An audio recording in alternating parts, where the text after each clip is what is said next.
যে দীর্ঘ 1 সপ্তাহ আমি না খেয়ে থাকছি, তাও আমি আম্মুকে কখনো বলি নাই। আচ্ছা, আমরা একটু ধারাবাহিকভাবে সামনে দিকে যাই। তারপরে কি হলো? তারপরে সেখান থেকে হাত পা ভাবে বেঁধে রেখে যেত। একবার আমার দেবর জিজ্ঞেস করতেছে যে ভাবি তোমাকে রাত্রে যখন আমি ডাকি, মানে ওরা প্রায় যদি কিছু রান্না করতো আমাকে দিয়ে যেত, তোমাকে ডাকি তুমি সারা দাও না কেন? আমি বলি কি আমি ঘুমিয়ে গেছি। তারপর ও একদিন টের পাইছে আমি কান্নাকাটি করতেছি, আর সেদিন আমাকে ও করে না, ওইভাবে বেঁধে রেখে যায় না, এমনি মারছিল। মারার পর বাড়ি থেকে তালা মারা ঠিকই ছিল। তারপরে আমার দেবরের কাছে একটা চাবি ছিল, ওর এই চাবিটা আবার আমাদের তালা খুলতো। তালাটা খোলার পরে ও আমাকে নিয়ে ওর আব্বুর কাছে যায়। তখন ওর আব্বু মারা যায় নাই, ওর আব্বুর কাছে যায়। যাওয়ার পরে এই করছে, বললো কি যে কি ব্যাপার, আজকে শুনলাম ঘরে অনেক ডাকাডাকি কান্নাকাটি, কি হয়েছে তোমার? আমি বললাম কি এরকম আপনার ছেলে এরকম করতেছে। বলার পরে সে আমাকে বললো কি, মানে আমি কিন্তু আর একটা চাচার কথা বলতেছি এখানে, আমার যে বড় চাচা ওনার কথা বলতেছে। সে বলতেছে, তার কাছে বলার পরে সে বলতেছে যে এরকম করতেছে, তা তুমি আমাকে জানাওনি কেন? বলতেছে এমনিতেই জানাইনি, চাই না, আমি নিজেই শাসন করতে চাই ওকে, দেখি কি হয়, তারপরে যদি না শুনে তখন আপনাদেরকে আমি জানাবো। সেরকম চিন্তা নিয়েছিলাম আমি। তারপরের দিন আমার চাচা, ওর যে চাচা, আমি ওকে চাচা বলে ডাকতাম, ওকে ডেকে নিয়ে জিজ্ঞেস করে কিরে তুই এরকম করতেছিস কেন? ওখান থেকে ওকে পেয়ে গেছে কেন আমি বললাম, আমি তো নিজের ইচ্ছায় বলি নাই, সে আমাকে ডেকে নিয়ে গেছে। তারপরে আমি বলছি না, ওর চাচা তো মারা গিয়েছে, আপনি একটু আগে যেটা বললেন। না, ওর বড় চাচার কথা বলতেছি আমি, ওটা তো ওর ছোট চাচা ছিল। ওকে, সেখানে ওকে কেন আমি বললাম, আমার সেই চাচা শ্বশুরকে কেন আমি বললাম, ও সেখান থেকে তারপর আমার চাচা শ্বশুর বলল যে এখন ওকে ঘরে নিয়ে যাবে, ওর গায়ে যদি নেক্সট টাইম কখনো একটা ফুলের টোকাও পড়ে তাহলে তোকে বাড়ি থেকে বের করে দেবো। আমার চাচা শ্বশুর এটা বললো। সে ডাইরেক্ট তার সামনে বলে আসতেছে ওকে আমি এখন মারবো, যদি কিছু করতে পারেন করেন। আমাকে এই বলে হাত ধরে টেনে রুমের ভিতরে নিয়ে যেয়ে আমাকে আবারও মারে।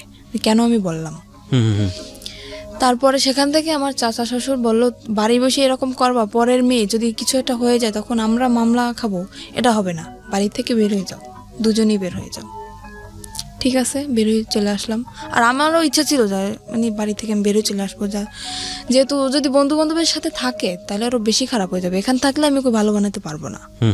আমি চলে আসি, আমার বাবার বাড়ি চলে আসি। আসার পরে আমার আম্মু সব ওই নিজের মুখেই বলছে সবকিছু যে এরকম হয়েছে। বাড়ি থেকে বের হয়ে কোথায় আসেন? আমার বাবার বাড়ি আসছি। বাবার বাড়িতে? হ্যাঁ। সেখান থেকে যখন আমার আম্মু সবকিছু জানতে পারে এরকম তখন আমার আম্মু বলতেছে এরকম একটা কাজ করলাম, আমার একটা মাত্র মেয়ে, আমি কি করলাম এটা?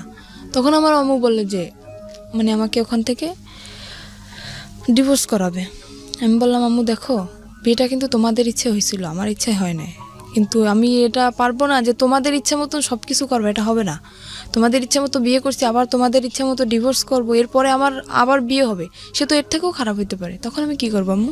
তখন আপনার লেখাপড়া কি বন্ধ? হ্যাঁ, লেখাপড়া বন্ধ। ওকে। তারপরে সেখান থেকে আমার আম্মু তো আমাকে ওখানে দেবেই না, একদম ডিভোর্স করাই দেবে। ওকে বলতেছে তুমি চলে যাও। ও চলে আসে, আসার পরে সেখান থেকে ওকে বলার পরে ও চলে আসে। না, আমি তো খুব কান্নাকাটি করতেছি, যেহেতু আমার অল্প বয়সে বিয়ে হয়েছে, তারপর আমার প্রথম স্বামী, এমনিতেই তো আমার তখন আবেগী বয়স, তখন তো মনে করেন একটা ছেলে যদি পাশে থাকে তখন আবেগে এমনিতেই ভালোবাসা এসে যায় তার প্রতি।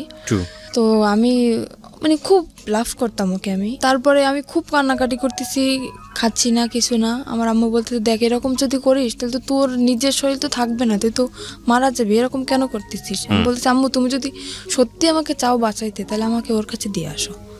বলতেছে এটা আমি কখনোই পারবো না, আমি একবার তোমার জীবন নষ্ট করছি কিন্তু দ্বিতীয়বার আবার আমি তোমার জীবনটা নষ্ট করতে পারবো না। সেখান থেকে আমি কি করলাম, আমার আম্মুর ইসের জন্য, ডাক্তার দেখানোর জন্য আমার আম্মু কিছু টাকা নিয়ে আসে আমার নানার কাছ থেকে। আমি সেই টাকাটা মানে নর্মালি যেটা বলি চুরি বলতে পারি, চুরি করে আমি আমার কাছে নিয়ে আসি। আসার পরে রাত্র 8টার সময় আমি বাসা থেকে বের হয়ে যাই, বের হয়ে আমি পালাই ওর কাছে চলে আসি। ও কোথায় ছিল তখন? ও তখন ঢাকায় ছিল। ঢাকায় ও কি করছিল?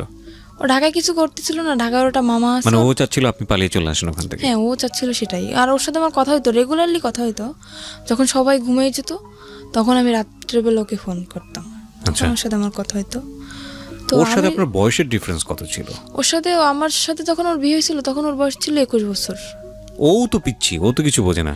আর আমার ওর যখন প্রথম ম্যারেজ হয় তখন ওর বয়স ছিল আপনার 17 বছর। মানে ও এর আগেও বিয়ে করেছে? হ্যাঁ, আর আমি বললাম না এর আগেও বিয়ে করছিল। এগুলো আপনি আরো পরে যে জানতে পেরেছেন? পরে যে না, ওটা আমি বিয়ের যে 6 মাস পরেই আমি জানতে পারছি। ওই যে এটা আপনার ফ্যামিলি জানে যখন আপনাকে আলাদা করে রেখেছে? না, তখনও জানেন আপনার? তখন আমি বলি না, আমি বললে তো জানতো। ও আচ্ছা, বলেন নাই, আপনি লুকিয়ে গেছেন? আমি লুকিয়ে গেছি। দ্য থিং ইজ দ্যাট ওর মনের মধ্যে একটা ইমোশন জেগেছে, যেটা ও একটু আগে বলছিল যে আমার জীবনের প্রথম কারোর প্রতি ভালো লাগা। তো সামহাও ও চেয়েছে নিজের জায়গাটা থেকে যে এই ভালো লাগা, যেহেতু ওকে ভালোবেসে ফেলেছি, সুতরাং ওকে যে কোনোভাবেই হোক নিজের জায়গাটায় আপন করে রাখা, সেভ করা অন্য জায়গাটা থেকে। না, ও কখনোই, ওর মনের ভিতরে কখনোই আমার জন্য ভালোবাসা ছিল না, শুধু সেটা তো ওর আচরণ থেকে বুঝতে পারছি। আমরা ভবিষ্যতে কি হয়েছে সেটা ধারাবাহিকভাবে সামনে দিকে যাই। তখন ও আমার সাথে এরকম চলছে যে আমি বুঝছি যে এরকম একটা ছেলে আমার লাইফে আমি পাবো না, যে এতটা ভালোবাসে আমাকে। আচ্ছা, আমি শুধুমাত্র ওর এইসব যে অপকর্ম, এইসব দিকটা আমি কখনোই ভাবি নাই। আমি ভাবছি শুধু ওর ভালোবাসাটা, আর কিছুই না। আমি ঢাকা চলে আসলাম। আসার পরে ওর একটা মামা আছে ওখানে, উনি একটা চাকরি ঠিক করে আমার জন্য আর ওর জন্য। কিন্তু আমার বয়স অল্প, সেখানে আমাকে চাকরিতে অ্যাকসেপ্ট করে না। ও একটা চাকরি করার পরে আমিও কিছুদিন পরে একটা চাকরি নিই। তারপর ও 1 মাস চাকরি করার পরেও চাকরি করা বন্ধ করে দিল বাসায়। তারপর আমি তো চাকরি নিলাম। ও যে 1 মাসের বেতনটা পাইছে, পাওয়ার পরে সে টাকাটা নিয়ে ও বাড়ি চলে গেছে, আমাকে ওখানে একা রেখে। কোথায় ছিলেন আপনি তখন? ঢাকাতে? আমি তখন ঢাকা নারায়ণগঞ্জে ছিলাম। নারায়ণগঞ্জে ছিলেন?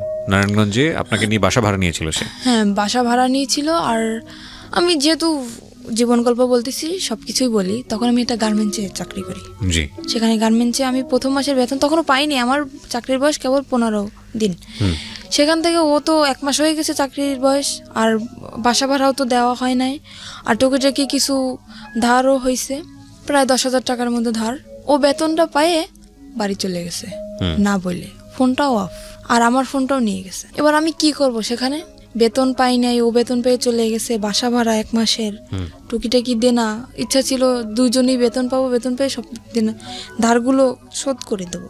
এখন আমার তো আমি কি করব ভাবতে পারতেছি না। তখন আমি আম্মুর কাছে কল করলাম যে আম্মু, তোমার জামাই অনেক অসুস্থ, টাকা নেই, তুমি কিছু টাকা পাঠাও। আম্মুর কাছ থেকে 10,000 টাকা নিলাম, আর না মানে আম্মু নিজেই আসলো ঢাকায়, এসে দেখতেছে যে নেই।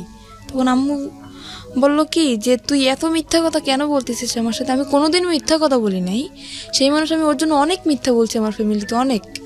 আম্মু এসে দেখার পরে বলতেছে কি, তুই এরকম একটা মিথ্যা কথা আমার সাথে বলতে পারলি, যে ও করলো এটা আর তুই বললি আরেকটা।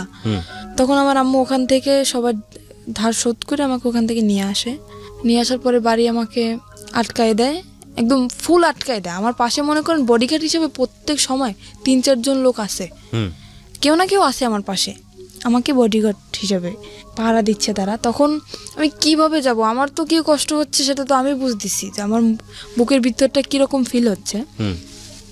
তো সেখান থেকে আমাকে আটকানো তো হইলই, প্লাস আমাকে জোর করে ডিভোর্স করানো হবে। কাজী আমার বাসায় চলে আসছে। ওকে। আমি বললাম কি, আপনি কি মামলা খাইতে চান? আমি কাজীকে বললাম, আপনি কি মামলা খাইতে চান? বলতেছে কেন?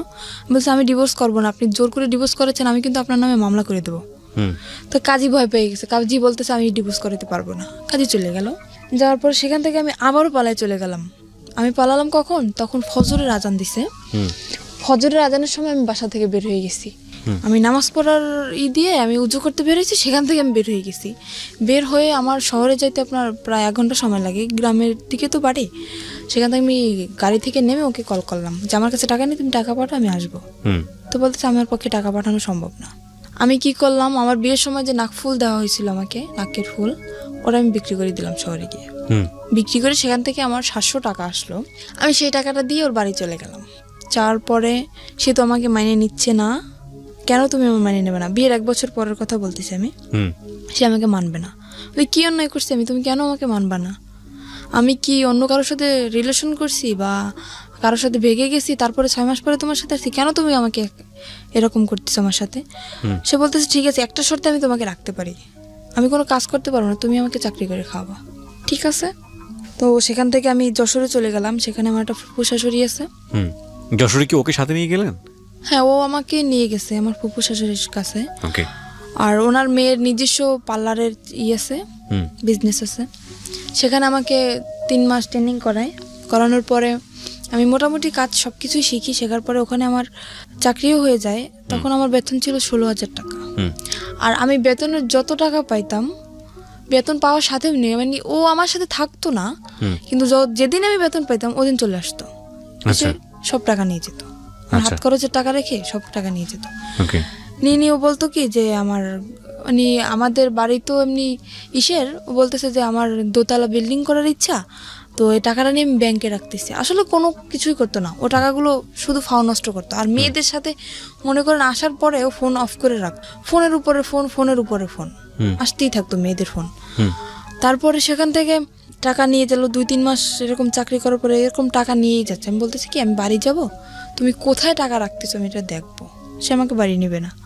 তখন একটা মেয়ের সাথে ওর রিলেশন চলতেছে, সেই মেয়েটাই মানে জানতো যে ওর বউ আছে, তারপরে আমার বাড়ি কোথায় সব কিছুই জানতো, তারপরেও মেয়েটা ওর সাথে রিলেশন চলতেছে। আর সে মেয়েটারও আগে বিয়ে হয়েছিল, যেরকম ও ছিল সেরকম সে মেয়েটা ছিল, দুজনই একরকম। ওর সাথে রিলেশন ছিল, তারপরে রিলেশন চলতেছে সেটা আমি জানি না।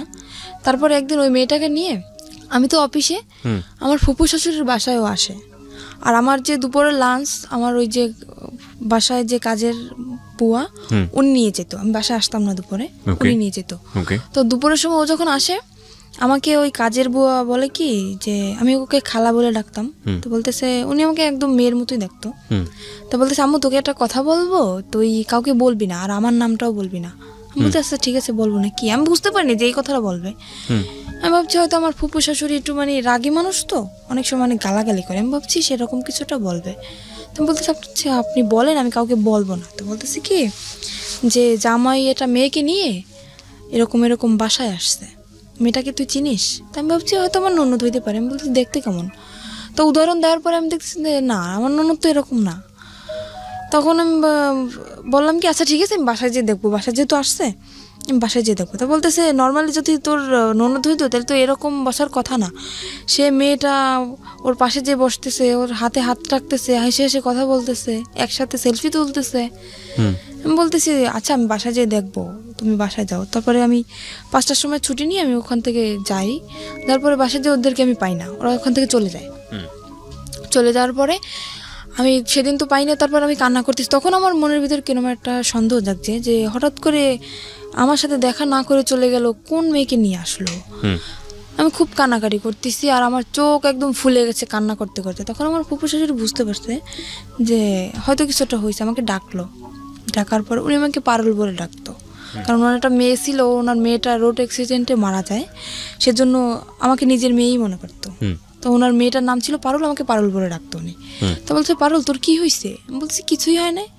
তো বলতেছে কান্নাকাটি কেন করতেছিস? আমি বলছি কি আপনি সব কিছুই জানেন তাও নাটক কেন করতেছেন?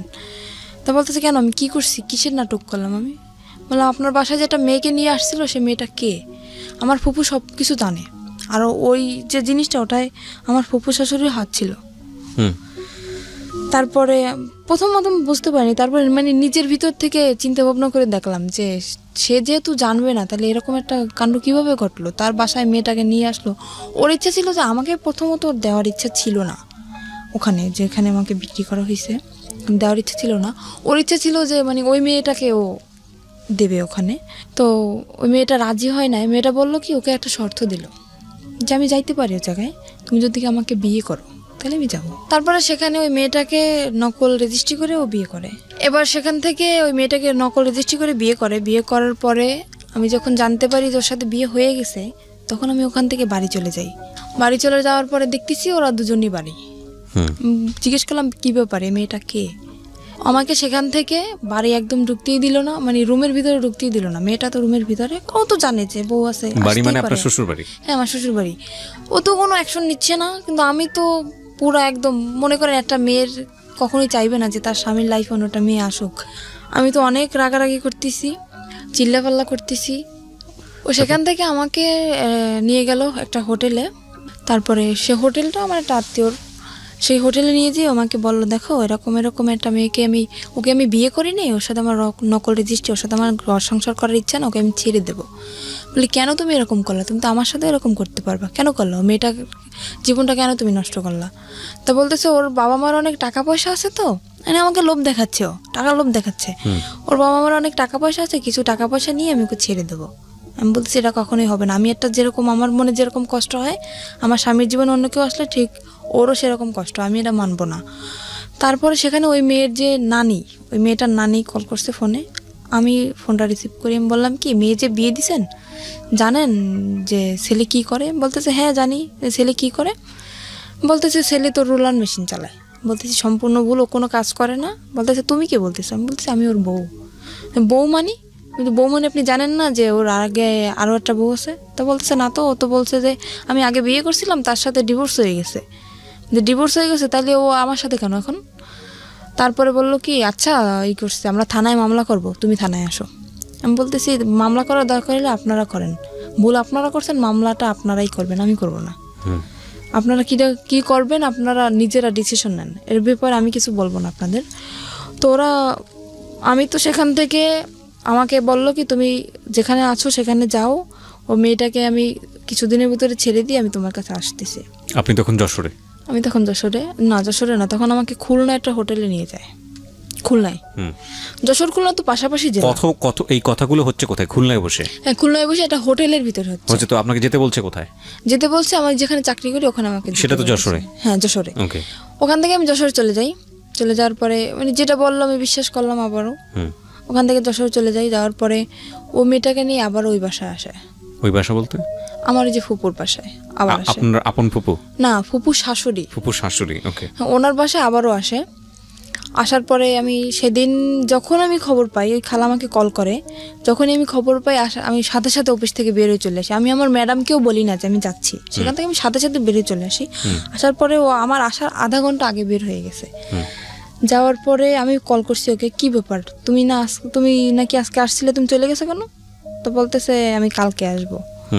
তো পরের দিন আসলো। আসার পরে রাত্রবেলা আমি ওর সাথে কথা বলতেছি না, কিছু না, ঝগড়া লাগাই দিতেছি। তো তখন ও রাগ করে চলে যাবে, থাকবে না। বলতেছে তোমার এই মেজাজ দেখার জন্য আমি আসি নাই। এখানে আমার তো রাগ করাটা স্বাভাবিক, যেখানে আমার স্বামীর সাথে আমার থাকার কথা, আমি চাকরি করতেছি এক জায়গায়, আমার স্বামী আর এক জায়গায় থাকতেছে, তার সাথে অন্য একটা মেয়ে, বুঝতেছি না মানে আমার অ্যাকশন নেওয়ার কথা, সে জায়গায় উল্টো আমার সাথে রাগ দেখাইতেছে। আমি এখানে থাকবো না, আমি চলে যাবো। বুঝি যাও, আমি রাগের মাথায় বলতেছি তুমি যাও।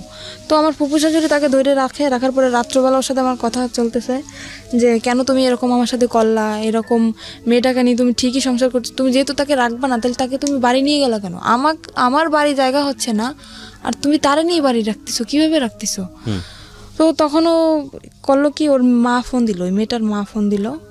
ফোন দেওয়ার পরে আমি ফোনটা যে রিসিভ করতে গেছি ফোনটা আমাকে দিচ্ছে না। আমি জোর করে হাত থেকে ওর ফোনটা নিয়ে গেছি, নেওয়ার পরে আমাকে মার শুরু করে দিতেছে।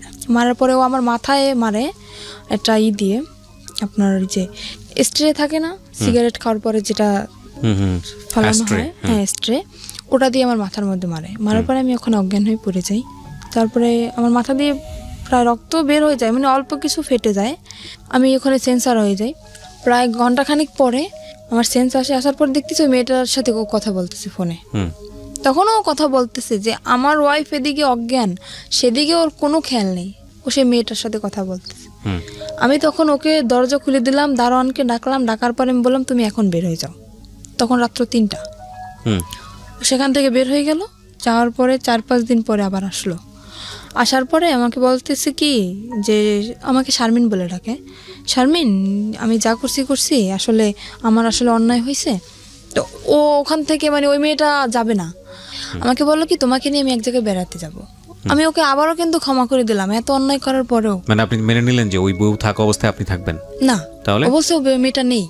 মেয়েটা কোথায় গেছে? চলে গেছে। ও মেয়েটা চলে গেছে? তারপরে হ্যাঁ ও বলছে যে মেয়েটা চলে গেছে, আসলে যায় না, মেয়েটা ওর বাড়িতে। ওকে।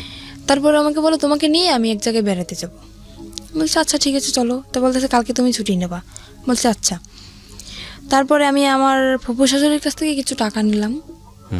নেওয়ার পরে ও আমাকে নিয়ে মানে আমার লাইফে ফার্স্ট আমি ওই জায়গাটা যখন দেখি, আমাকে একটা জায়গায় নিয়ে যায়, সেখানে সব মেয়েরা, সেখান থেকে আমি দেখার পরে আমি বলতেছি কী ব্যাপার তুমি আমাকে কোথায় নিয়ে আসছো? তা বলতেছে কি এটা একটা হোটেল মেয়েদের, এখানে শুধু মেয়েরাই থাকে, এখানে কোনো ছেলেরা থাকে না। আমি বলতেছি ছেলেরা থাকে না তো তুমি ঢুকলা কীভাবে এখানে?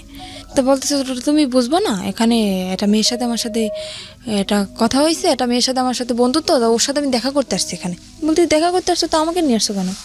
তা বলতেছে তুমি চলো তোমাকে দেখতে চাইছে। বলতে আচ্ছা ঠিক আছে চলো। আর ওখানে মনে করেন আমি হয়তো কথাটা বললে দর্শক কিছু মনে করতে পারে, ওখানে নোংরা নোংরা ড্রেস পরা হয়, তো তো আমি ওগুলো দেখে আমার খুব খারাপ লাগতেছে। আমি বলতেছি আমি ভিতরে যাবো না, তোমার যদি দেখা করার দরকার হয় তুমি যাও, আমি এখানে নিচে দাঁড়াইতেছি, তুমি যেই দেখা করে চলে আসো। তো বলতেছে না তোমার যাওয়াই লাগবে। আমাকে নিয়ে দোতলায় গেল, ওরা দোতলা সিস্টেম, দোতলায় গেল, যাওয়ার পর একটা রুমের ভিতরে ঢুকানো হলো। ও রুমটা ভিতর থেকে বন্ধ করে দিল। কে বন্ধ করলো? আমার হাজবেন্ড ভিতর থেকে বন্ধ করে দিল, আমার সাথেই ও ভিতর থেকে বন্ধ করে দিল। সেখানে ও কিছুক্ষণ কথাবার্তা আমার সাথে বলার পরে বলতেছে তুমি এখানে বসো, ও তো আবার সিগারেট খায়, তো বলতেছে তুমি এখানে বসো, আমি একটু সিগারেট খেয়ে আসি, নিচের থেকে নিয়ে আসি, এটা বলে চলে গেল। ঘন্টার পর আমার ফোনটা নিয়ে গেছে যাতে আমি কারোর সাথে যোগাযোগ করতে না পারি। ঘন্টার পর ঘন্টা কাটে গেল, তার কোনো খবর নাই, কি ব্যাপার। তারপর আমি ওখানে একটা খাট ছিল, শুধু খাটই ছিল রুমের ভিতর, শুধু খাট, আর কিছু ছিল না তখন। তারপর আমি ওখানে ঘুমিয়ে যাই। ঘুমানোর পরে তখন আমি রাত্রে খাইও না, আর রাত্রে আমার রুমে কেউ আসেও না ওখানে। তারপর সকাল হয়ে যায়, সকাল হওয়ার পরে আমি বুঝতে পারিনি যে সকাল হয়েছে। আমি ঘুমাই যাওয়ার পরে এবার সকালবেলা একটা মেয়ে আসলো, আমার জন্য নাস্তা নিয়ে আসছে। আমি বলতেছি কি আচ্ছা আমার হাজব্যান্ড কোথায় বলতে পারেন? বলতেছে আপনার হাজব্যান্ড কে? আমি বলতেছি আমার হাজব্যান্ড কি মানে আমার সাথে যে আসছে উনি আমার হাজব্যান্ড? তো বলতেছে তা তো জানি না, আপনি ম্যাডামের কাছে জিজ্ঞেস করে নেন। তারপরে আমি সকালে নাস্তা করলাম। আমি বলতেছি কি ব্যাপার, আমাকে আপনার হাজবেন্ডের কাছে ফোন ছিল না? হ্যাঁ ওর কাছে তো ফোন ছিল। আপনার কাছে ফোন ছিল না? আমার ফোনটা তো নিয়ে গেল। নিয়ে গেছে? বললাম না যে আমার ফোনটা নিয়ে গেছে যাতে আমি কারোর সাথে যোগাযোগ করতে না পারি। এবার আপনি যে কোনো কারো কাছ থেকে ফোন নিয়ে তোর নম্বরে ফোন দিতে কিভাবে দেবো? আমি তো রুমের ভিতরে আটকানো, আর ওখান থেকে তো আমার কল করার বাইরে কোনো থেকে সিস্টেম আটকে দিয়ে নেই। গেছে? হ্যাঁ বাইরে থেকে আমাকে তালা মেরে রেখে গেছে। আর আমি প্রায় এক সপ্তাহের মতো। কিন্তু বাইরে থেকে আপনাকে যখন তালা মারলো তখন আপনি বললেন না তুমি আমাকে তালা মারতেছো কেন? না ও সেটা আমি তো বুঝতে পারি নাই যে ও বাইরে থেকে তালাবদ্ধ করে রাখে যাচ্ছে। বা এখানে কি কি ফাংশন হবে আপনি আগে থেকে জানতেন? আমি তো জানি না, আমি কিভাবে বুঝবো? আমার মনের ভিতরে যদি সেরকম কোনো সন্দেহ থাকতো তাইলে তো আমি বুঝতে পারতাম যে ও আমাকে আটকে রেখে যাচ্ছে বা আমাকে ছেড়ে এখানে রেখে ও কোথাও চলে যাইতেছে, তাহলে তো আমি ওকে বাধা দিতাম। তো ওটা তো মানে লক সিস্টেম, তো ভিতর থেকে ও করে বাইরে থেকে তালা মেরে রেখে গেছে। ওই লক করে দিয়ে তারপরে উপরে চিকল লাগে, তারপর তালা মারছে। কিন্তু আগে যে লক করে তালা মারছে সেটা আমি জানি না, তো বাড়ি থেকেও তালা মারা। তো আমি নাস্তা করার পরে তার 2-3 ঘন্টা পরে একটা মহিলা আসলো, এসে আমাকে বলতেছে, আমার নাম জিজ্ঞেস করলো। তারপরে আমি বলতেছি কি, আমি তাকেও জিজ্ঞেস করতেছি, আমি তো পাগল হয়ে গেছি পুরো, কি ব্যাপার, কোথায় গেল? বলতেছে আচ্ছা আমার হাজব্যান্ড কোথায়? তা বলতেছে হাজব্যান্ডকে কি বাঁচাইতে চাও? আমি বলছি কেন? তো বলতেছে তোমার হাজব্যান্ড আমার কাছে আছে। তো আপনার কাছে আছে তো ভালো কথা। তা বলতেছে আমাকে বলল যে ওটা একটা পতিতালয়। আমি তখন জানতে পারলাম যে ওটা একটা পতিতালয়। আমাকে বলল তোমার দেহ ব্যবসা করতে হবে এখানে। ওই মহিলাই সরাসরি বলল? সরাসরি আমাকে বলতেছে ওই মহিলা। আমি বলতেছি কিরকম কথা বলতেছেন? আমি আসছি এটা, আমি জানি এটা একটা হোটেল, এখানে মেয়েরা থাকে, তো দেহ ব্যবসা করবো মানে? তা বলতেছে তোমার হাজব্যান্ড আমার কাছে বন্দি আছে, যদি তোমার হাজব্যান্ডকে বাঁচাইতে চাও তখন বাধ্যতামূলক তোমার এটা করতেই হবে। তারপরে উনি এটা ছুরি বের করলো না ব্যাগ থেকে আমার সামনে। ওরা আমার সামনে ধরার পরে বলতেছে যদি তুমি না রাজি হও তাহলে তোমাকেও মেরে ফেলা হবে, তোমার হাজব্যান্ডকেও মেরে ফেলা হবে। কিন্তু আমার হাজব্যান্ড তো ঠিকই ঘুরে বেড়াচ্ছে, আমি তো ওখানে বন্দি, মানে ওকে যেরকম শিখিয়ে দিয়ে গেছে ওই মহিলাকে, আমাকে সেভাবেই বলতেছে। তো আমি ভয় পেয়ে যাই, আর আমি চিন্তা করি আমি মারা যাই, কিন্তু আমার হাজব্যান্ডের তো আমি খুব ভালোবাসি, আমি ওর মৃত্যুর আমি মেনে নিতে পারবো না। তখন আমি বললাম কি আচ্ছা ঠিক আছে, আমি রাজি হই ওখানে ভয়তে। তো ওটা তো আপনার হয় লাইসেন্স প্রাপ্ত, লাইসেন্স না হলে ওটা হয় না। সেখানে আমাকে থানায় নিয়ে যাওয়া হয় ওখানে, আর আমাকে শিখিয়ে দিছে যে যদি কেউ বলে, জিজ্ঞেস করে তুমি কি ভয়ে ছুটে করতেছো এসব, বা কেউ কি তোমার ভয় দেখাইছে বা কিসের জন্য করতেছো, যদি জিজ্ঞেস করে তো সম্পূর্ণ তুমি একটা কথাই বলবা যে আমাকে কেউ জোর করে নাই, আমার দারিদ্রিক সমস্যার কারণে আমি এসব করতে রাজি হয়েছি। এটা আপনাকে শিখিয়ে দেওয়া হয়? এটা আমাকে শিখিয়ে দেওয়া হয়। তো আমার মনের ভিতরে তো ভয়, যেহেতু আমি যদি একলা থাকতাম তাইলে হয়তো আমি স্যারের সাথে বলতে পারতাম যে স্যার না আমাকে ভয় দেখানো হচ্ছে, কিন্তু আমার হাজব্যান্ড ওনাদের কাছে জিম্মায় আছে, ওনাদের কাছে বন্দি, সে ভয়তে আমি বলতেছি না। তো স্যার আমাকে জিজ্ঞেস করলো যে তোমার বয়স তো একদম কম, তো এই কম বয়সে কেন তুমি এসব করতে চাইছো? আমি বলতেছি আমার সমস্যা আছে ফ্যামিলিগত। আমার মানে থানায় গেছেন আপনি? হ্যাঁ থানায় আমি তখন। ওকে। উনি আমাকে সবকিছু জিজ্ঞেস করলো, তারপর আমাকে একটা পেপারে সাইন করানো হয় যাতে আমি পরে কোনো ঝামেলা না করতে পারি। মানে আমি স্বইচ্ছায় এসব করতেছি, আমাকে একটা পেপারে সাইন করানো হয়। আর ওখানে আমার ছবি টবি সব কিছু তুলে রাখা হয়। ফাইন, এখানে একটা কথা আছে, সেটা হচ্ছে আপনার কাছ থেকে কোনো সার্টিফিকেট চাওয়া হয়েছিল, বয়সের কোনো সার্টিফিকেট? হ্যাঁ, বলছিল যে তোমার বয়স কত, আমাকে শিখিয়ে দেওয়া হয়েছিল যে তুমি বলবে তোমার বয়সে বর্তমান বয়স 20 বছর। আচ্ছা। আমি বলছি 20 বছর বয়স। তো উনি তারা সেরকম একটা সার্টিফিকেট বলছিল, সার্টিফিকেট আছে? আমি বলতেছি যে হ্যাঁ সার্টিফিকেট তো আছে, সেটা তো বাসায়। তো উনি আমাকে কাছে দেখতে চায় না, বলে না যে তোমার সার্টিফিকেট আমাকে দেখাও, সেটা আমাকে বলে না। আমি মুখে বলছি যে আমার বয়স 20 বছর, ওই পর্যন্তই এনাফ।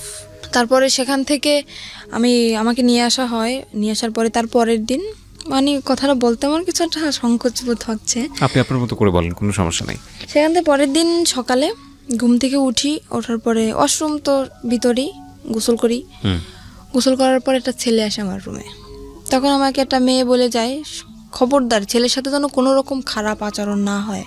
তো ছেলেটা খুবই ভদ্র, আমি সারা জীবনের জন্য দোয়া করব যাতে ওকে আল্লাহ মানে সাফল্য যেটা চাইছিল, ওর জীবনের সমস্ত কাহিনী আমাকে বলছিল। তো ও একটা মেয়ের সাথে এরকম রিলেশন করছিল। ছেলেটা আসার পরে কি হয়েছে? ছেলেটা আসার পরে আমাকে তখন ও রুম ভিতর থেকে বন্ধ করে দেয়। তখন আমি বুঝতে পারছি যে কেন আসছে, একটা ছেলে একটা মেয়ের রুমে কেন আসে। আমি বললাম কি, আমি ওর পা জড়াই ধরলাম যে দেখেন ভাই, আপনি আমার ভাই, আমার তো ভাই নেই, আপনি আমার ভাই। এখানে আমি ইচ্ছাকৃতভাবে আসিনি, এরকম আমার হাজব্যান্ডকে আটকে রাখা হয়েছে। আর ওর ওখানে যে যা কিছু হয় ও সব কিছু জানে, যে ওর ভিতরে আসলে কি হয়। আর আরও তো মেয়েরা আছে, তো সে তাদের কাছ থেকে হয়তো ও শুনছে যে কীরকম কী এখানে সিস্টেম।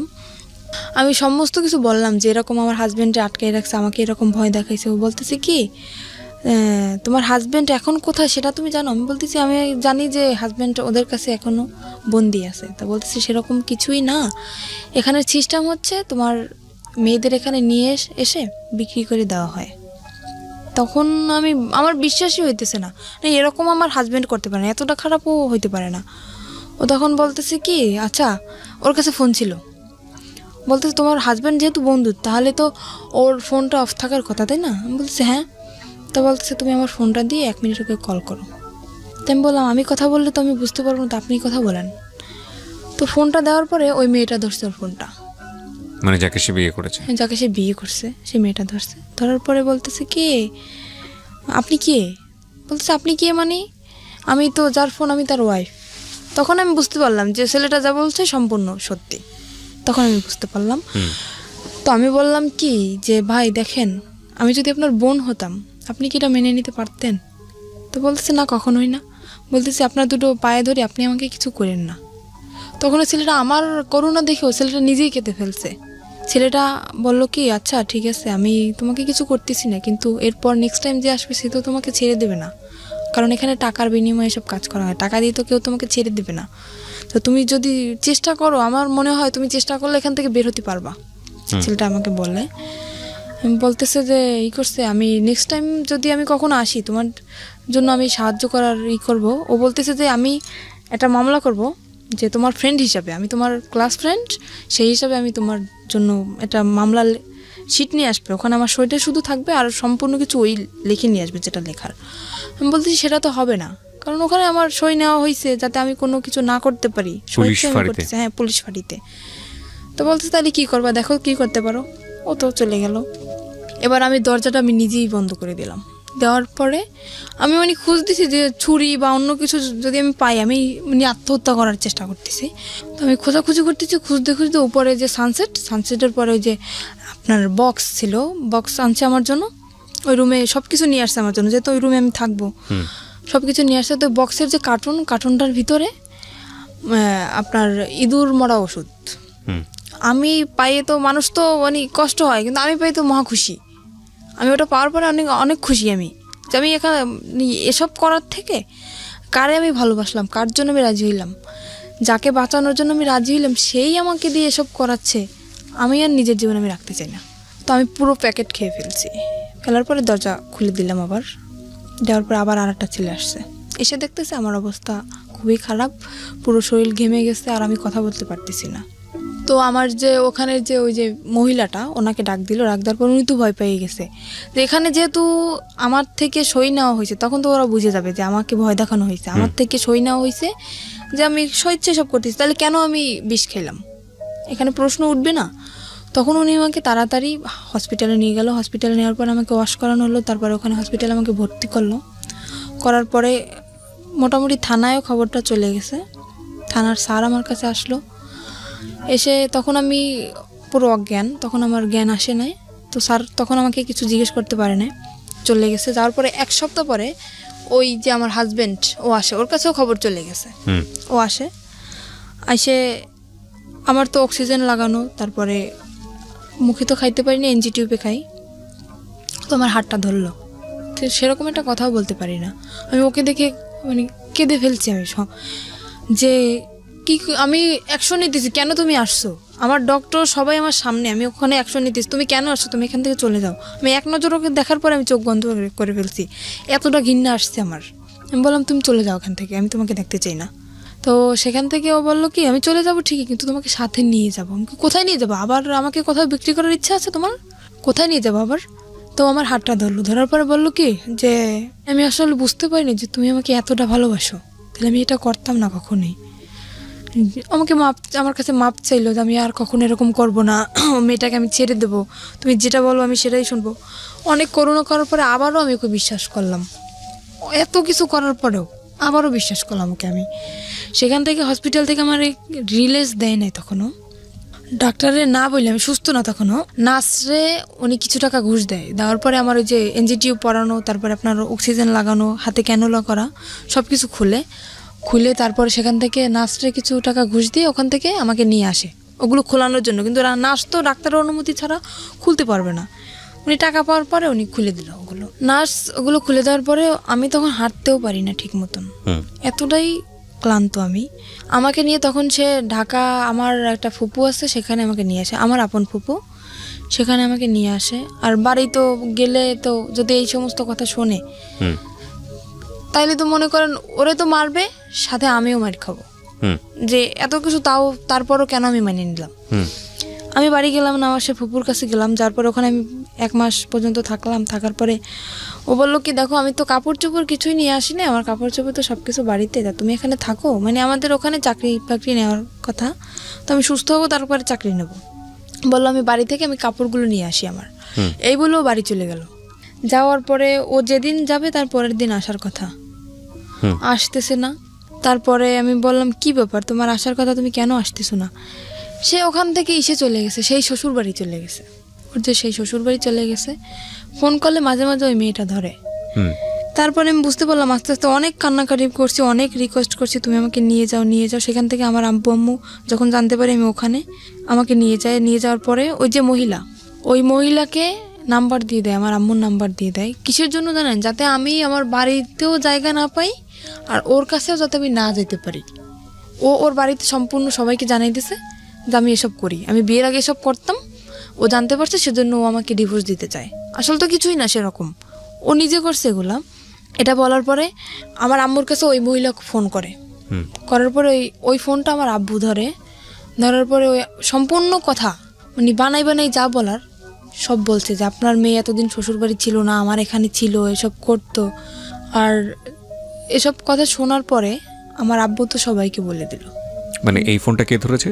আমার আব্বু, সদাব্বু। না, আমি আসলে এই জিনিসটা একটু ক্লিয়ার হতে চাই, ফোনটা কে করেছে, কাকে ফোনটা রিসিভ করেছে কে? ফোনটা করছে আমাকে যেখানে বিক্রি করে দেওয়া হয়েছিল ওখানে যে মহিলা ছিল উনি ফোন করছে, উনি ফোন নাম্বারটা নিছে আমার হাজবেন্ডের কাছ থেকে। কাকে করেছে ফোনটা করছে আমার আম্মুর ফোনে, কিন্তু ফোনটা রিসিভ করছে আমার যে আব্বু। মানে তখন তো আপনার আম্মুর বিয়ে হয়েছে? হ্যাঁ, তখন আরেকটা বিয়ে হয়েছে। ফোন করে ওই ভদ্র মহিলা, মানে হোটেলের যিনি ইনচার্জ ছিলেন ওইসব কাজের, ওই ভদ্র মহিলা ফোন করে আপনার মাকে বলেছে যে আমার মাকে না, আমার সৎ যে আব্বু, মানে আলটিমেটলি আপনার মাকে ফোন করার জন্য বলেছিল, কিন্তু আপনার সৎ বাবা রিসিভ করেছে, সৎ বাবাকে বলেছে যে এই সব কাজ করেছে আপনার মেয়ে এখানে।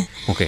আর উনি যেগুলো বলছে সেগুলো তো সম্পূর্ণ মিথ্যা কথা, রাইট? তারপর মানে উনি চায় যে আমার বাড়ির থেকে যদি আমাকে তাড়িয়ে দেওয়া হয় তখন আমার বাধ্যতামূলক ওখানে যেতে হবে, কোনো উপায় থাকবে না। তখন আমার আব্বু ওটা শোনার পরে, আমি ওনাকে আব্বু বলেই ডাকতাম, এটা শোনার পরে সে আমাকে মানে একদম ক্লিয়ারলি বলতেছে তুমি বাড়ি থেকে বের হয়ে যাও। ফ্যামিলির সবাইকে জানাই দিল। এবার আমি কি করব, আমার মাথায় আসমান ভেঙে পড়ছে। এরকম একটা জিনিস আমার লাইফে ঘটলো, কোথায় আমার ফ্যামিলি আমাকে সাপোর্ট করবে, অন্য মানুষের একটা মিথ্যা কথা শুনে আমার সাথে এরকম করলো। আমি বাড়ি থেকে বের হয়ে চলে আসলাম। মাও বললো বাড়ি থেকে বের হয়ে যেতে? আম্মুর তো কিছু করার নেই, ফ্যামিলির থেকে যেহেতু সবাই এরকম বলতেছে। কিছুই বললো না মা? আম্মু তো কান্নাকাটি করতেছে, আম্মু তো আমাকে আসতে দেবে না। তখন সে আব্বু বলতেছে তুমি যদি তোমার মেয়েকে না সরো আমি তোমাকে ডিভোর্স দিয়ে দেবো। তা আম্মুকে আমি বললাম, আম্মু এতদিন তো দূরে ছিলাম, থাকছিলেন আমাদের ছাড়া, তো এতদিন যেরকম ফোনে কথা বলছি এখনও সেরকম ঠিক সেরকম তোমার সাথে আমার ফোনেই কথা হবে, আমি এখানে থাকবো না। কারণ আমি যদি এখানে থাকি এই ব্যাপারটা গোটা এলাকায় জানাজানি হয়ে যাবে, আমি এটা চাই না। বাড়ি থেকে বের হয়ে চলে আসলাম। বাড়ি থেকে বের হয়ে চলে আসে আমার যে ওই ফুপুর কাছে ছিলাম ঢাকায়, ওখানে আবার আসলাম। আসার পরে ওনার কাছে 15 দিন থাকার পরে ওখানে কোনো চাকরি বাকরি হইতেছে না, কারণ যেহেতু বাড়ি থেকে একদম বের হয়ে চলে আসছি, বাড়ি তো আর যাবো না, চাকরি বাকরি কিছু তো একটা করা লাগবে। ওখানে কোনো চাকরির ম্যানেজ হইতেছে না। তারপর আমার আম্মু কথা বললো, আমার যে আন্টি এখন বর্তমানে ঢাকায় আছে ওনার সাথে আমার আম্মু কথা বললো যে দেখ, আমি আম্মুকে সবই বলছি যে আম্মু যেটা তোমরা শুনছো সেটা সম্পূর্ণ মিথ্যা, তুমি আমার কাছ থেকে শোনো। আম্মু শোনার পরে আর আম্মু আমাকে অনেক বিশ্বাস করে, আর আমি আম্মুর সাথে কখনোই মিথ্যা কথা বলি না। ওই যে ওই বিয়ে হওয়ার পরে যেটা বলছি, কিন্তু এখন আর বলি না, তাও তো বলছি হাজব্যান্ডের জন্য।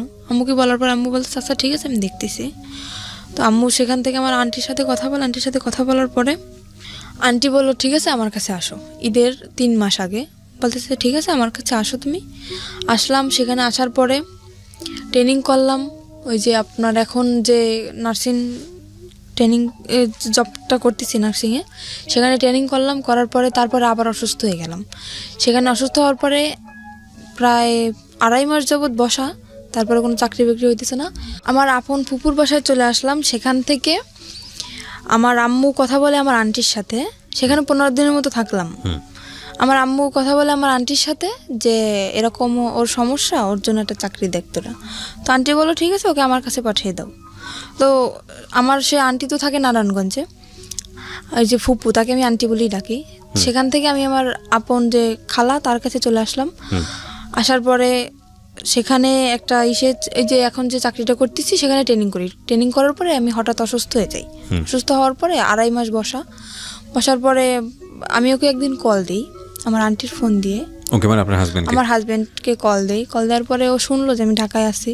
তারপর আমি আবারও কেঁদে ফেলছি, ওর সাথে ফোনে কেঁদে ফেলছি। তো তখন আমাকে বলতেছে কি ওই মেয়েটা এখন নেই, তুমি কি এখন আসবা? আমাকে আবারও যেতে বলতেছে যে তুমি কি আমার সাথে সিনেমা করতেছো? বলতেছে কেন? তুমি দীর্ঘ 6টা মাস যাবো তুমি আমার সাথে কোনো যোগাযোগ রাখো নাই, ওই যে চলে গেছো তারপরে কত কান্নাকাটি আমি করছি, তুমি আমাকে তো নিয়ে যাওই নাই আর তুমি নিজেও আসো নাই, এখন আমাকে যেতে বলছো, তুমি কি আমার আবার জীবনটা নষ্ট করতে চাও? তারপরে মাঝে হয়েছে কি আমি একটা দেখাই, কবিরাজ দেখাই, উনি আমাকে একটা মান্দুলি দেওয়ার পরে সেখান থেকে আমি একটু ওকে কিছুটা বলতে পারছি এখন। আমি বললাম কি আমি তোমাকে ভুলে যেতে চাই, আমি চাই না যে যে জিনিসটা আমার জীবন থেকে চলে গেছে, যে অতীতটা চলে গেছে সেই অতীতটা আবার আমার জীবনে ফিরে আসুক, আমি চাই না। তোমার যদি মনে চায় আমার সাথে যদি বোঝো যে না শারমিন সত্যি আমাকে ভালোবাসতো, যদি আমার সাথে কথা বলতে মন চায় মাঝে মাঝে তুমি শুধু আমার সাথে একটু কথা বলো, আমার একটাই রিকোয়েস্ট, আমি তোমার কাছে আর যাইতে চাই না। তো এখনও মাঝে মাঝে ও আমাকে কল করে বলে যে তুমি আসো। তো তারপরে সেখান থেকে কথা হওয়ার পরে আর একদিন আমি আবার ওকে কল করছি, কল করার পরে ওর যে বউ ধরছে, সেখান থেকে কত মিথ্যে কথাও বলতেছে আমার সাথে এখনো পর্যন্ত। আবার ওর বউ ধরার পরে আমার সাথে কথা বলে, মোটামুটি মেয়েটা খুব ভদ্র, আমাকে আপু বলে ডাকে। সে আমাকে বললো যে আপু আপনি যদি আসতে চান আপনি আসতে পারেন, আপনার সম্পূর্ণ কাহিনী আমি শুনছি বাড়িতে আসার পরে, আপনি যদি এখন আসতে চান তা আসতে পারেন। আমি বললাম কি না আমি আসবো না, যেহেতু তুমি একটা মেয়ে অনেক মনে আশা নিয়েই বিয়েটা করছো, তো ওর সাথে সংসারটা করার চেষ্টা করো। ওকে আমি বুঝে সুঝে বললাম যে এরকম চলো, কি পছন্দ করে না সব কিছু আমি ওকে শিখিয়ে দিলাম। দেওয়ার পরে তারপর আমাকে বলতেছে তুমি আসো। ওই মেয়েটাও বলতেছে ও বলতেছে, কিন্তু কিসের আশায় বলতেছে সেটা আমি জানি না, মানে হয়তো মনের ভিতর অন্য কিছু। মানে এটা হচ্ছে আপনার এখনকার অবস্থা? আমার ধারণা এখনকার অবস্থা এটা হচ্ছে আপনার। হ্যাঁ। বর্তমানে আপনি কি করেন? বর্তমানে এখন আমি একটা জব করতেছি, নার্সিং জব। নার্সিং বলতে এটা কি ধরনের নার্সিং? মানে হোম সার্ভিস? হ্যাঁ এটা হোম সার্ভিস। আচ্ছা, তো সেটা হচ্ছে বিভিন্ন পেশেন্ট যাদেরকে বাসায় সেবা দিতে হয়, কোন একটা কোম্পানির আন্ডারে থেকে আপনি এই কাজটা করছেন, সার্ভিসটা দিচ্ছেন, তাই কি? হ্যাঁ। ওকে। তো এখন আমি আর একটা কথা জানাইতে চাই যে আমার জীবনে যে ঘটনাটা ঘটছে, এরকম ঘটনা হয়তো কোনো মেয়ের জীবনে ঘটে নাই, আর যদি ঘটেও থাকে তাও খুব কম। না, এর চেয়েও ভয়াবহ ঘটনা ঘটে। আপনি জীবন গল্প শোনেন প্রতিনিয়ত? অবশ্যই শুনি। এর থেকে ভয়াবহ ঘটনা বলতে কি ঘটতে পারে? না, এর চেয়েও ভয়াবহ ভয়ঙ্করতম ঘটনা ঘটে, সেদিকে আমরা নাই বা যাই, কিন্তু আপনার জীবনে যেটা ঘটেছে সেটাই আপনার কাছে ভয়ঙ্কর, আমার জীবনে যেটা ঘটে সেটা আমার কাছে ভয়ঙ্কর। মানুষের ঘটনা মূল্যায়ন না করে আপনি আমাকে এটা বলেন, আপনার জীবনে আপনার হাজবেন্ড যেহেতু প্রথম মানুষ, সুতরাং বাছ বিচার করার কোনো সুযোগই আপনার জীবনে আসেনি। আপনি আরও যখন পরিণত বয়সে যাবেন, আরও যখন বিভিন্ন রকমের এক্সপিরিয়েন্স আপনার হবে, তখন আপনি বুঝতে পারবেন যে এই সময়টা আপনার জন্য কতটা ভুল ছিল, কতটা রিস্কি ছিল, কতটা বোকামি ছিল, যেটা আপনি এই বয়সে বসে সেটা বুঝতে পারবেন না। কিন্তু আমার একটু জানতে ইচ্ছে করছে, শুধু একটু না, খুবই জানতে ইচ্ছে করছে যে আপনি গল্পটা কেন আজকে রেডিওতে লাখ লাখ মানুষের সামনে বললেন, ইউটিউবে আপনার এই গল্পটা যাচ্ছে খুব ছোট করে, লাখ লাখ মানুষ আপনাকে দেখছে, আপনি স্বেচ্ছায় নিজেকে দেখার অনুমতি দিয়েছেন, তো এগুলো আপনি কেন বলতে গেলেন? এটা আমি বললাম যে একটা ছেলে কতটা নিচে নামলে এরকম একটা জঘন্য কাজ করতে পারে সেটা জানানোর জন্য, যে একটা ছেলে কেন এরকম করে, একটা মেয়ের সাথে কেন করে, তার অন্যায় কি। একটা মেয়ে একটা ছেলেকে বিয়ে করে সংসার করার জন্য, শুধু কি এটাই? শুধু এটাই। কিন্তু আমি তো অনেক কিছু দেখতে পাচ্ছি গল্পের মধ্যে, যে একটা মেয়ে কতটা বোকা হলে এতবার ভুল করার পরও একটা ছেলেকে, মানে এটা তো বোকামি না, এটা তো ভালোবাসা। এটা ভালোবাসা না, এটা বোকামি। আমি মনে করি এটা ভালোবাসা। এটা ভয়ঙ্করতম বোকামি। এর মাঝখানেও অনেক কিছু ঘটছে যেটা আমি বলতে চাই না। What ever the situation is, আপনি শেষ পর্যন্ত ছেলেটাকে লাভ করেন, আপনি স্টিল তাকে লাভ করেন, এটা আপনি অস্বীকার করতে পারবেন? মোটেই না। আর আমি যতদিন পর্যন্ত বাঁচবো ততদিনও আমার মনের ভিতরে থাকবে। এটা ডাহা মিথ্যা কথা। মোটেই না।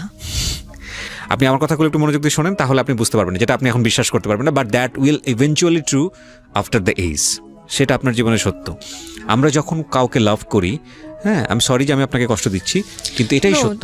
আমরা যখন কাউকে লাভ করি বা কাউকে যখন ভালোবেসে ফেলি, তখন ওই মানুষটা ছাড়া আমাদের জীবন চলবে না, এটাই আমরা মনে করি। বাট এটা যে চরমতম মিথ্যা কথা এবং এটা যে আসলে সত্য না, এটা আমি এখন মনে করতেছি। জীবনটা কারোর জন্য কখনো থেমে থাকে না। না, আপনি যে বললেন না যে একটু আগে যে আপনি তাকে ভালোবাসাটা আমার মনের ভিতরে থাকবে, আমি সেটা বলছি। থাকবে না আপনার ভালোবাসা? অবশ্যই থাকবে, ডেফিনেটলি থাকবে না। কিভাবে থাকবে না বলেন? এবং এটার অ্যান্সার আপনি এখন আমাকে মনে করে নেন যে আমি যেটা বলছি সেটা মিথ্যা কথাই, কথা আপনি এটাই মনে করবেন। কিন্তু আপনি একটা সময় গিয়ে মনে করবেন যে না, আমি যেটা বলেছিলাম আজকের অনুষ্ঠানে ডকুমেন্টস থাকবে, তো আপনি দেখবেন, আপনি যখন পরিণত বয়স, এই ইউটিউবে এটা থেকে যাবে, ইউটিউবে আপনি আরও 5 বছর পর, 10 বছর পরে গিয়ে বলবেন যে কিবরিয়া ভাই এই কথাটা বলেছিল অনুষ্ঠানে এবং এটাই সত্য। আপনাকে আমি আরও 10 বছর পর ইনভাইট করবো এই অনুষ্ঠানে, আমি যদি করি, আমি আপনাকে ইনভাইট করবো, এবং আমার যে কথাটা ছিল যে এটা থাকবে না, শুধু ঘেন্নাটুকু থাকবে, ভালোবাসা থাকবে না, এবং এই ফিলটাই থাকবে আজ থেকে 5 বছর পর, 10 বছর পরে। আমি যেটা বলতে চাচ্ছি যে আপনার ওই পরিণত বয়সটা নাই, ম্যাচিউরিটিটা নাই, নইলে একটা মানুষ আপনাকে মৃত্যুর মুখে ঠেলে দিয়েছে। একটা মানুষ, নারীর সতীত্ব যেটা, এটা আমাদের সমাজে মনে করা হয় একটা নারীর সতীত্ব না থাকলে আর কিছুই নাই। আমাদের সমাজ, আমাদের সামাজিকতা এটাই, খুবই ভঙ্গুর একটা মানসিকতা, এবং সেই জায়গাটায় ফেলে দিয়েছে। আপনি যে ধরনের অর্থনৈতিক, আমি যদি আরও সহজ করে বলি, যেই ধরনের ক্লাস মেনটেন করেন বা যেই ধরনের আর্থিক অবস্থার মধ্যে বসবাস করেন, এটা আমরা ধরে নিই আমাদের একেবারে সমাজের প্রান্তিক পর্যায়ের মানুষ যারা দিনে দিন খাওয়ার মতো অবস্থা, এইরকম একটা পরিবারে আপনি বড় হয়েছেন, না আছে বাবার সাপোর্ট, না আছে মার সাপোর্ট, হ্যাঁ, এরকম একটা অবস্থা। সেই রকম একটা অবস্থায় থেকে এরকম একটা আন্ডার এজ একটা মেয়ে একটা ছেলেকে লাভ করে বিয়ে করেছে, লাভ করে তো বিয়ে করেনি, একটা বিয়ে দেওয়া হয়েছে এবং বিয়ের পরে লাভ করেছে। তো এইটা 21 বছরের আপনার যে ছেলেটা, আপনি যদি যে কথা বলেছেন এখানে সেগুলো যদি সত্য হয়ে থাকে, আমি তার নাম পর্যন্ত জানতে চাই না, আমি জানতে চাইও না, আপনি যা বলেছেন এখানে সেগুলো যদি সত্য হয়ে থাকে, 21 বছরের এই ছেলেটাকে এটা খুব ভালো করে বুঝতো এবং সেই ইকুয়েশনগুলো খুব ঠান্ডা মাথায় করেছে যে ওকে যদি আমি এই জায়গাটায় ফেলে দেই, আমাকে বলার কেউ নাই। দেখেন, আমি একটা সহজ এক্সাম্পল দিই, আপনাকে এভাবে কেউ কখনো বলেছে কিনা। ও কিন্তু ভয় পায়। ওর আপনার চাচা শ্বশুর যে কদিন বেঁচে ছিল, ছোট চাচা শ্বশুর, ও কিন্তু খারাপ ব্যবহার করেনি আপনার সঙ্গে। তার মানে ওর যদি কেউ গাইড করার থাকতো, ওকে যদি কেউ শাসন করার থাকতো, এবং আপনার ফ্যামিলিতে যদি এরকম গার্ডস থাকতো যে না, আপনার বাবা ওর একদম মানে সহজ বাংলায় যেটা গ্রাম্য ভাষা যেটা বলে টুটি ছিঁড়ে ফেলবে, এরকম যদি কোনো অন্যায় হয় তার মেয়ের প্রতি, ও জীবনও আপনাকে নিয়ে এতটা সাহস করতো না। অবশ্যই, রাইট? সো যেদিন আপনার ওকে শাসন করার মানুষটা মারা গেছে, সেই রাতের থেকেই কিন্তু ওর উলটপালট আচরণ শুরু হয়েছে। রাইট?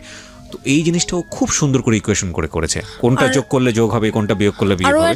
ওর একটা দিক ছিল কি, আমি যখন যতই আমি রাগারাগি করতাম না কেন, ও কোনো কথা বলতো না, একদম চুপচাপ থাকতো, কিন্তু খুব মানে খুব ঠান্ডা মাথায় কাজ করতো। হ্যাঁ, আপনার কথাটা একদম রাইট। আমি এখন যেটা বলবো আরো অনেক কিছু বের হবে, রাইট? কিন্তু আমি আপনাকে মূলত, আপনি যে কথাটা বললেন না যে ছেলেদেরকে বিশ্বাস করার জায়গাটা, এটা আপনার বয়সের ফিল। এখানে আরো অনেকগুলো বিষয় আছে। আপনার ইমোশনের জায়গাটা থেকে আপনি এত কিছুর পরেও ওই ছেলেটাকে ভালোবাসেন, সেটা আপনার বয়সের কারণেই। আমি এটা বলতে চাচ্ছি, এটাও একটা ভয়ানক রকমের ভুল। লাভ জিনিসটা কি জানেন? লাভ জিনিসটা হচ্ছে উইথ রেসপেক্ট। লাভ জিনিসটা ওয়ান সাইডেড না, এটা একটা সময়ের প্রেক্ষাপটে হতে পারে। হ্যাঁ, আপনি কাউকে ভালোবাসলেন, ঠিক আছে, সে মানুষটা আপনাকে ভালোবাসে না, আপনি সারাটা জীবন তাকে পাগলের মতো ভালোবেসে যাবেন, আপনার জীবনে কেউ আসবে না। দ্যাট ক্যান বি লাইক একটা খুব অল্প সময়, খুব অল্প কিছু, হয়তো লাখে একজন মানুষ, কোটিতে একজন মানুষ, দে আর ডিফারেন্ট। অ্যান্ড এক্সেপশনের জায়গাটা কখনো এক্সাম্পল হতে পারে না। কিন্তু আমরা যারা মোস্ট কমন মানুষ, কমন পিপল যারা, তাদের লাইফে কিন্তু এই ঘটনাটা মানে কম আর বেশি এরকম। আপনার লাইফে এখন পর্যন্ত ওকে রিপ্লেস করার মতো মানুষ আসেনি বলেই আপনার কাছে এখন পর্যন্ত মনে হচ্ছে যে না, ওই মানুষটাই অসাধারণ মানুষ। কিন্তু যখন অন্য কেউ চলে আসবে যাকে ভালোবেসে ফেলবেন, তখন মনে হবে যে না, জীবনে অনেক বড় একটা ভুল। এখানে আমার একটা কথা, কিন্তু হয়তো আপনি এসেছে অনেক, কিন্তু আপনার মনে হয়তো ঘন্টা নাড়াতে পারেনি, আপনার মনের ঘন্টাটা বাজেনি, আপনি সেটা বলতে। ঘন্টাটা কোনোদিন বাজবেও না। আর এই ঘটনা আমার সাথে ঘটার পরে আমি কোনো ছেলেকে বিশ্বাস করি না। হ্যাঁ, সেটা একটা অন্য angle.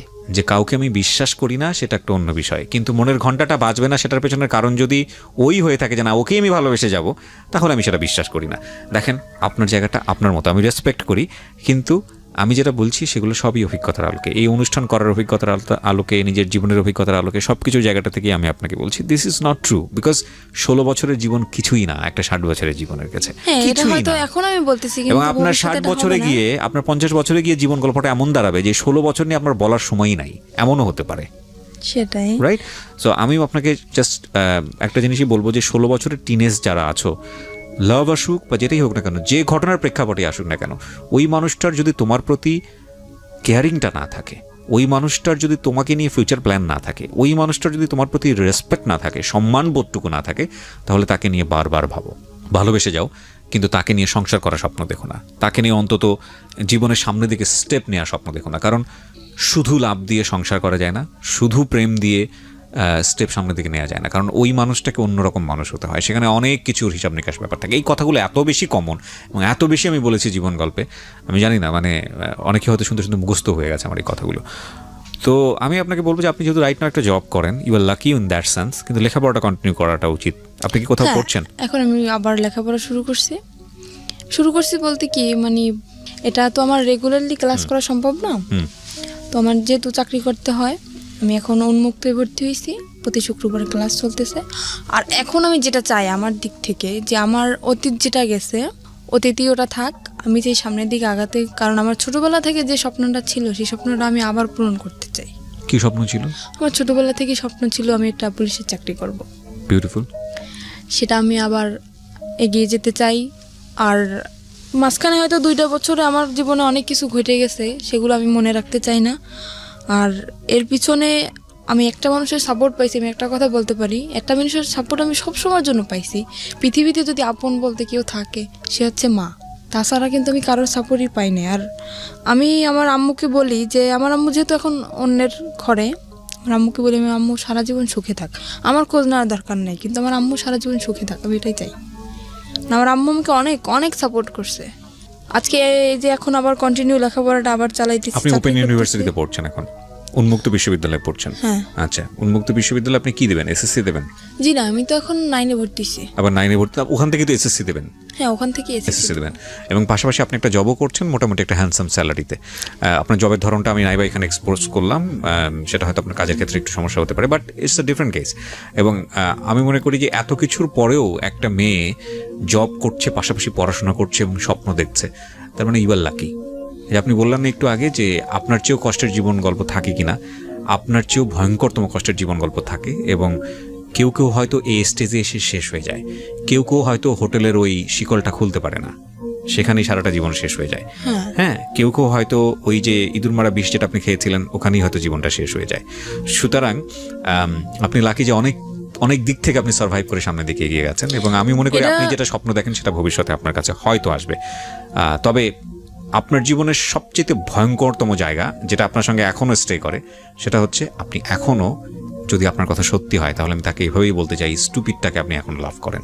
That is the biggest মানে ভয়ের জায়গা আর কি। সো প্রিয় শ্রোতা, থ্যাংক ইউ সো মাচ। যারা আজকে এই অনুষ্ঠানটা শুনলেন তাদেরকে আমি ধন্যবাদ জানাতে চাই, এবং একই সাথে ধন্যবাদ জানাতে চাই যারা এই অনুষ্ঠানটা নিয়মিত শোনেন।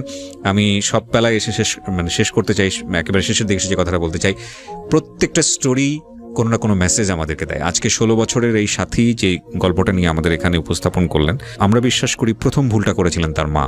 ওই বয়সে যদি তাকে বিয়েটা না দিতেন তাহলে আজকে সাথীর গল্পটা এরকম হতো না।